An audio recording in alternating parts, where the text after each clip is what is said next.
తాకట్లో ఉన్న మీ బంగారాన్ని విడిపించి ఆ రోజు ఆన్లైన్ రేటుకి కొంటాం. Sharma gold company. నమస్కారం ఉమా గారు. నమస్తే అమ్మా.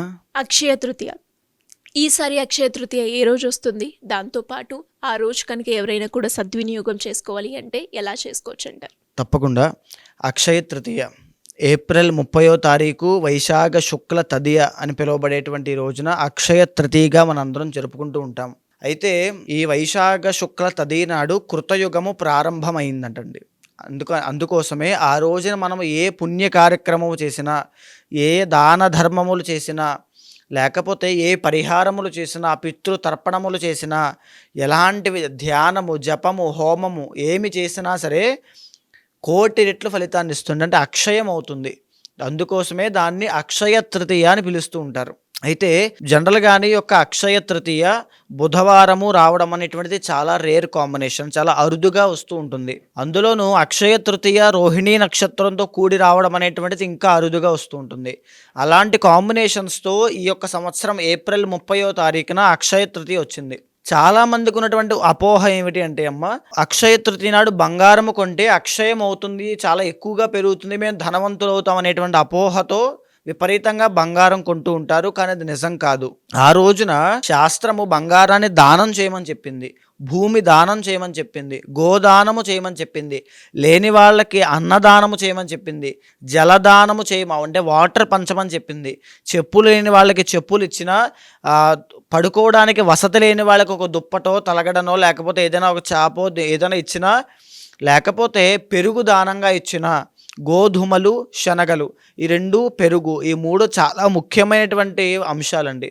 గోధుమలు, పెరుగు, శనగలు ఎవరైతే అక్షయ తృతీయ నాడు దానంగా ఇస్తారో వాళ్ళకి శాశ్వతమైనటువంటి శివ సాయుధ్యము అనేటువంటిది లభిస్తూ ఉంటుంది. అయితే ఎవరైతే ఆ రోజున భోజనం పెడతారో, ఎవరైతే గోదానము చేస్తారో, ఎవరైతే భూదానము చేస్తారో, ఎవరైతే బంగారాన్ని దానంగా ఇస్తారో, బట్టలు లేని వాళ్ళకి ఎవరైతే వస్త్రదానము చేస్తారో, ఎండలో ఇబ్బంది పడుతున్న వాళ్ళకి గొడుగు దానంగా ఎవరైతే ఇస్తారో, వీళ్ళందరికీ కూడా వాళ్ళు పడేటువంటి దరిద్రములు, దోషములు, కష్టములు, క్లేశములు అన్నిటి నుంచి బయటికి రావడానికి, ఇమీడియట్ రిజల్ట్స్ రావడానికి అక్షయ తృతీయ నాడు చేసేటువంటి ఈ దాన ధర్మములు పనిచేస్తాయి. అయితే మనం బాగా చూస్తే పితృదోషము అనేటువంటి ఒక దోషం ఉంటుందండి.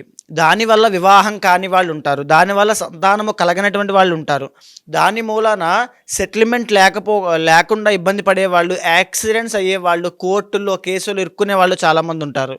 అలాంటి పితృదోషాన్ని తొలగించుకోవడం కోసము అక్షయ తృతీయ రోజున ఎవరైనా సరే పితృతర్పణము చేసినా, లేకపోతే చనిపోయినటువంటి పితృదేవతల పేరు చెప్పి పితృతర్పణములు వదిలినా, వాళ్ళ పేరు చెప్పి భోజనము పెట్టినా, పితృదోష నివారణార్థము ఏవైనా పుణ్య కార్యక్రమాలు, పూజలు, పరిహారములు చేసినా వెంటనే సిద్ధిస్తాయి.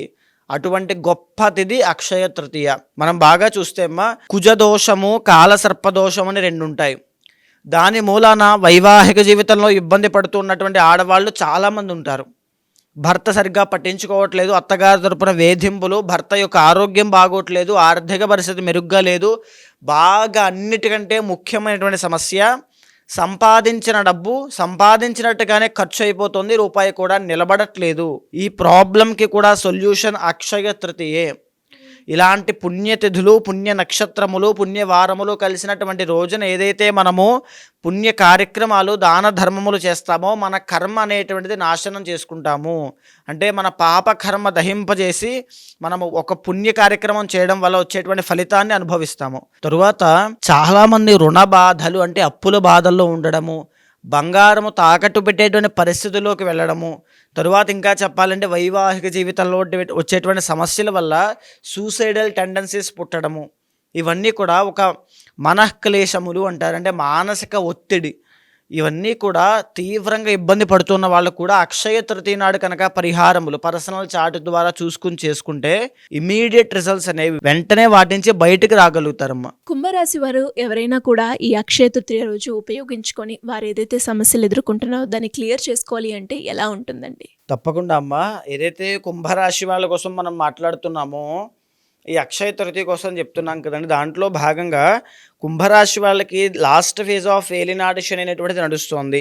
దీని మూలన ఆశా నిరాశలు ఏదైతే నాకు ఆ ఉద్యోగం కావాలి, వచ్చేసింది, వస్తోంది అనే భావనలు ఉన్నారో అది రాకుండా పోవడము, దానివల్ల వచ్చేటువంటి అసంతృప్తి భావన చాలా ఇబ్బంది పెడుతూ ఉంటుంది. ఏవైతే డబ్బులు నాకు తిరిగి వచ్చేస్తాయి, నేను ఇన్వెస్ట్ చేసినవి, నేను మోసపోయినవి అనుకుంటూ ఉంటారో అవి రాకుండా పోతాయి. ఇంకా చెప్పాలి అంటే ఆర్థిక పరమైన ఇబ్బందులు, రుణ బాధలు చాలా ఎక్కువగా ఉండడము, మాట వల్ల వచ్చేటువంటి తగుల్లో ఇబ్బంది పడుతూ ఉండడం అనేటువంటిది వీళ్ళకి కనబడుతూ ఉంటుంది. అయితే అన్నిటికంటే ఇంపార్టెంట్ ఏంటి అంటే ఏలినాడు శని దోషంతో పాటుగా వీళ్ళకి పట్టబోయేటువంటి లగ్న రాహువు, అదేవిధంగా గురుబలం పెరగడము పంచమ స్థానంలో అనేటువంటిది చాలా ఇంపార్టెంట్ అంశాలు.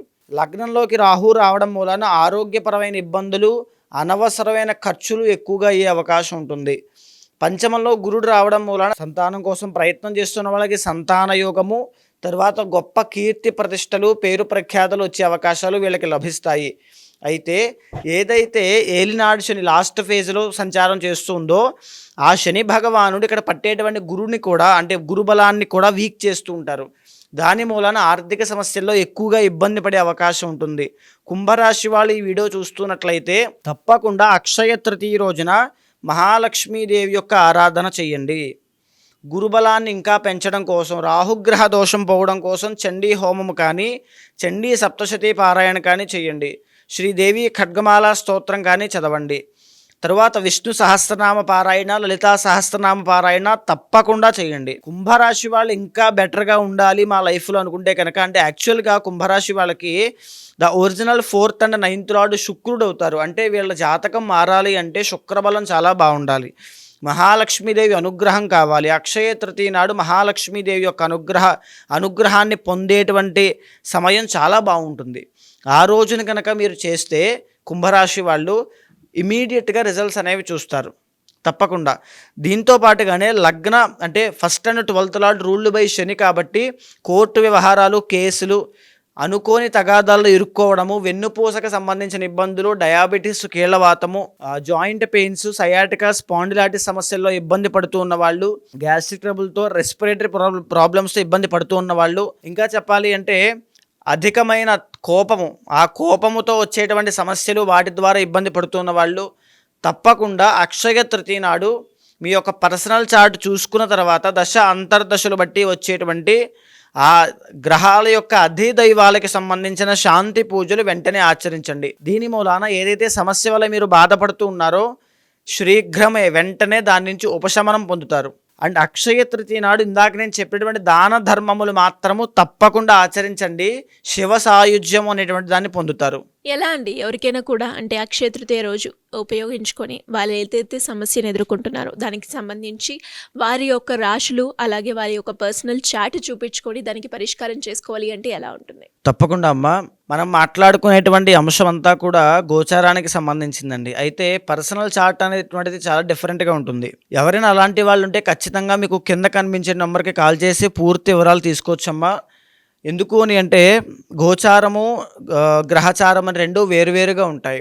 మీ పర్సనల్ చార్ట్లో ఏవైతే దోషాలు ఉంటాయో అవే మిమ్మల్ని కర్మ ద్వారా వచ్చినటువంటి దోషములు పట్టి పీడిస్తూ ఉంటాయి, కష్టాలకి దారితీస్తూ ఉంటాయి. ఏదో కష్టం వచ్చింది, ఏదో బాధ వచ్చిందంటే దానికి కారణం ఏదో ఒక కర్మ ఉంటుంది, దాన్ని ఇండికేట్ చేసేటువంటి ఒక గ్రహం ఉంటుంది. ఎప్పుడైతే ఆ గ్రహానికి సంబంధించి ఆధిపత్యాన్ని వహించి అధిదైవాలకి సంబంధించిన పరిహారములు ఇలాంటి పుణ్యతిథుల్లో చేస్తామో వెంటనే ఆ ప్రాబ్లం నుంచి బయటపడతాము. సో అలాంటి వాళ్ళు ఎవరైనా ఉంటే తప్పకుండా మీకు కింద కనిపించే నెంబర్కి కాల్ చేస్తే మా వాళ్ళు మీకు పూర్తి వివరాలు అందిస్తారు. తప్పకుండా మాట్లాడి ఆ పరిహారములు చేయించి మంచి రిజల్ట్స్ వచ్చేలా చేస్తాను. థ్యాంక్ యూ అండి. Thank you so much. నమస్తే అమ్మా.